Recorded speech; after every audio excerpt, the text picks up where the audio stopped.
What is going on, everybody? You are listening live to another broadcast of Real Steel Sports on Spreaker Web Radio. This is James Trisnerick here again, hoping everybody's having a phenomenal evening. It's just 10 o'clock. It's just hit 10 o'clock here. So, in 2 more hours it'll be Friday. I know everybody's very excited about that. I know I am too. But anyways, let's get down to business. The French Open has concluded its 5th day of play after today's matches were concluded. And tomorrow, the men's and third round will begin, and here are the slated matchups in the top third round bracket, because there are 32 players left, 4 for bracket. That leaves there's 8 left. In Group 1, you've got Rafa Nadal versus Leonardo Meyer, and Jack Sock versus Dusan Lakovic, Nadal being the top seed. Then you've got Ivo Karlovic taking on Kevin Anderson, and Andreas Seppi taking on David Ferrer. Then you've got Guillermo Garcia Lopez and Donald Young, and then Gal Monfils versus Fabio Fognini. Honestly, guys, I'll go through the draw, but I think it'd be easier if I just went through each individual section and then talk about who I like out of that section. First off, we have Nadal versus Leonardo Meyer. This is an open and shut case. I know Meyer's had some good results on the clay, but Nadal's just going to blow right through him.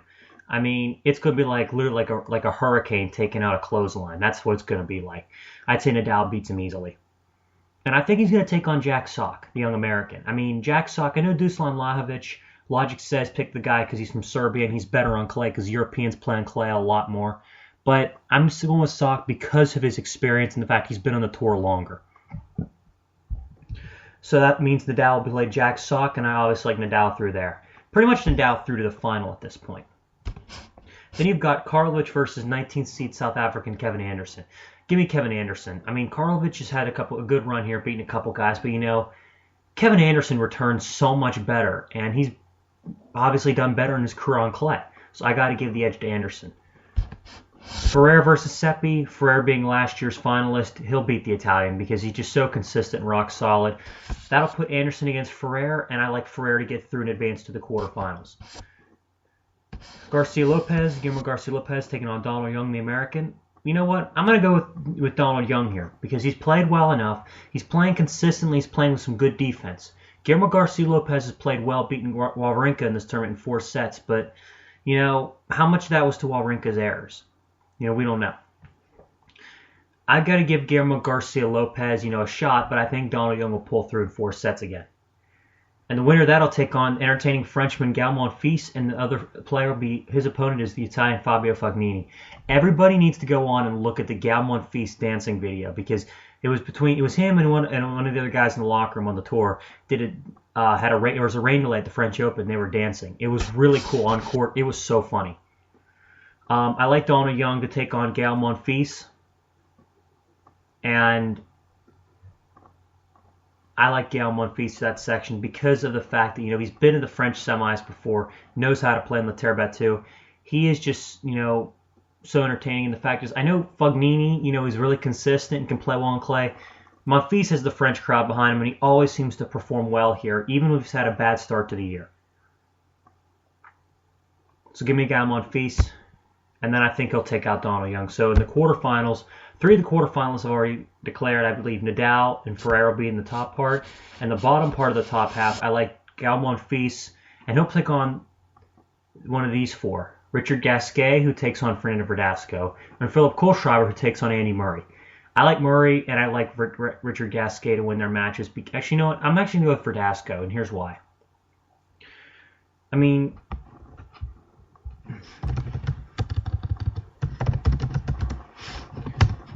I'm going to look up the head-to-head because I'm pretty sure at this point Verdasco's got a winning record against Gasquet.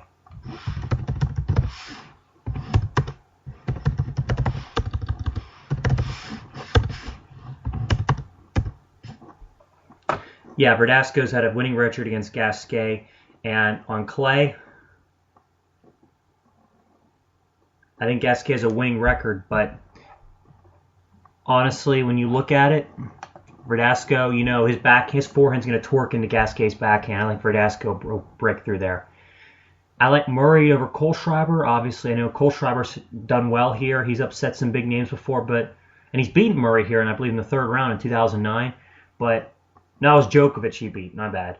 But I think Murray gets through. He's playing better, and I think he's picking up his game. I like him to take out Kohlschreiber and then take out Verdasco and advance to play Galmont-Feast in the quarterfinals. Berdych in the bottom half now. We're at the bottom half. Thomas Berdych against Robert Batista Agut, and then Tommy Robredo versus John Isner. I like Berdych over Agut. You know, the power from the baseline on clay. I don't think Agut can nullify it enough. And if that's the case, I think Berdych should advance to pretty easily because Berdych has not been troubled much this tournament. And then he'll be playing, I believe, Tommy Robredo. Because I know Isner's got a big serve, and he's beaten some good clay court players because of his serve. But, like, you throw in a guy like Robredo, who is half-decent returner, but is so well-rounded in his game, especially on clay. And the fact that he's able to hit through the ball on the clay, his forehand, his backhand are more consistent than Isner's on clay. You know, Isner's got the advantage in serve, but Robredo's got him beat just about everywhere else. So I think particularly in the surface, because it slows Isner's serve down, not as much as other big servers, but still enough, I think he'll get through. And then Berdych should take him out there because, actually no, not really, because Robredo's done well enough on the clay before. He's won numerous titles. He's been to the quarters here. He's taken out Hewitt here when Hewitt was number 1 in the world, which just seems like an eternity ago. But I still think Berdych gets through maybe in 4 sets over Robredo. So if that's the case, I have Berdych now advancing the quarters, and now he'll play the winner of one of these 4. Either Czech Radek Stepanek, who takes on Latvian Ernest Gulbis, and Russian Dmitry Tursunov, who takes on Roger Federer. I don't need to go into detail because just about everybody knows who Federer is. But Stepanek had a nice upset in the previous round, taking out who did he take out?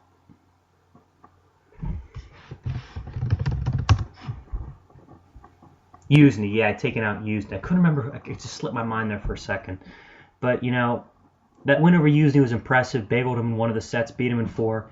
And I think he's got a good chance against Gulbis because Gulbis, you know, that forehand is just so weird that Gulbis hits with. You should, like, if you're not familiar with it, look up Gulbis' forehand. It's just, like, freaky weird.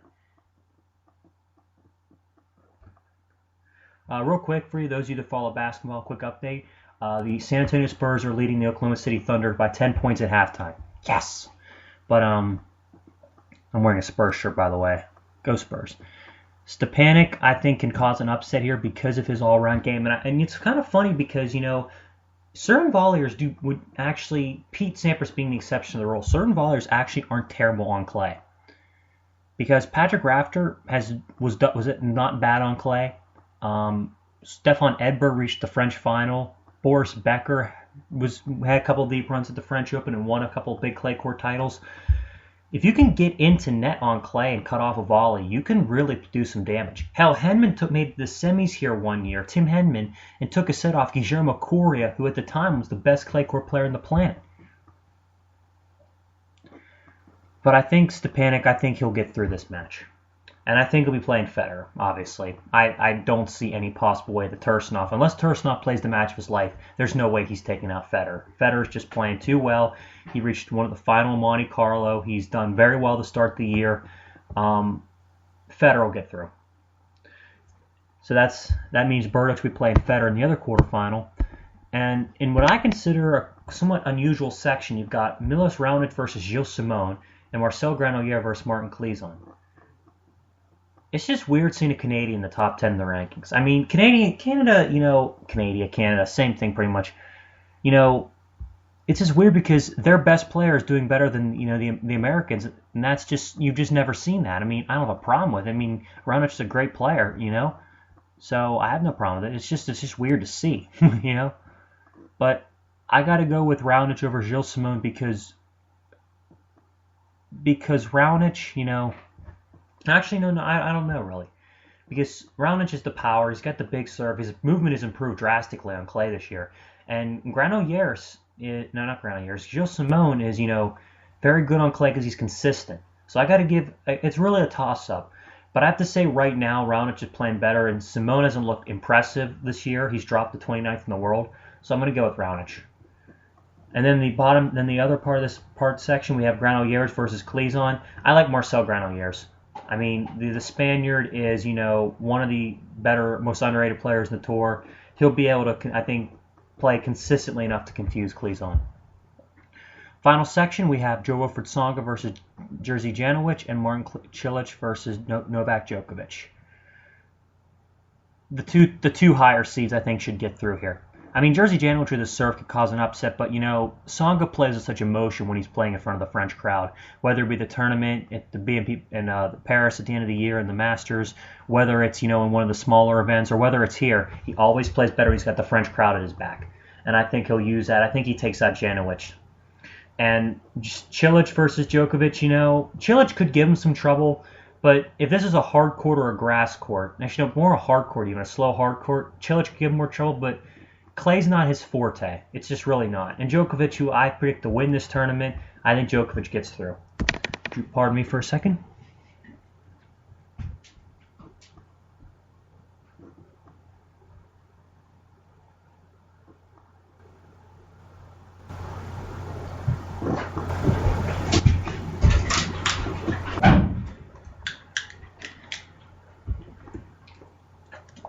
Not much better.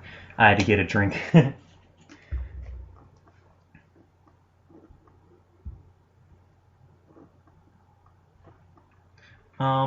So now we've discussed that, we have the 8 quarterfinals set, the 4 quarterfinals set. According to my projections, Nadal will take on Ferrer. Monfils will take on Murray. Berdych takes on Federer, and Raonic takes on Djokovic. The only one of the big 8 out at this point is Stan Wawrinka, who I think is still kind of coming to terms with being a major champion and an elite player. I still think it's having a hard time hitting him yet. I don't think he's won the Masters in Monte Carlo, and he's had some other good results since the Australian Open, but I just don't think right now that in Grand Slams his mind's all there. I think he'll be fine at Wimbledon because he had this little bit of hiccup. I think getting it out of his way will be a good thing, but I think still, this tournament, I mean, a couple of people had him going to the final. I had him going to the semis and losing to Rafa, but, some players handle major success a little differently than others.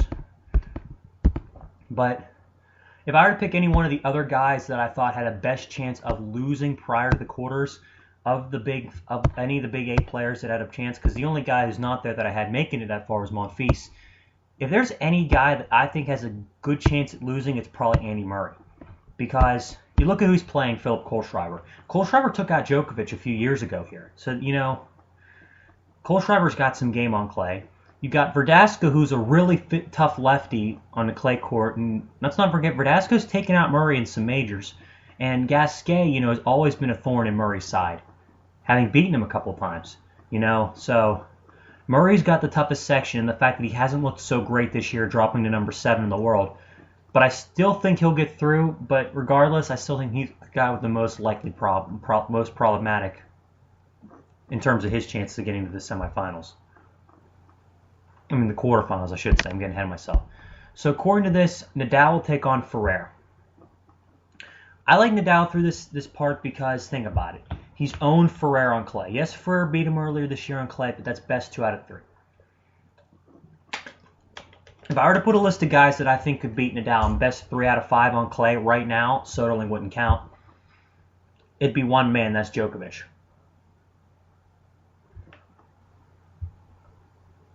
I mean, think about it. How mentally tough and physically up to the task you have to be.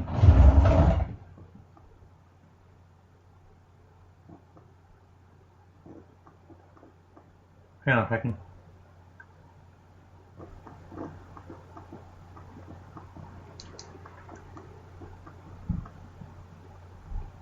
There you go. How mentally tough and physically capable you have to be to take out Nadal on the surface 3 out of 5 is incredible.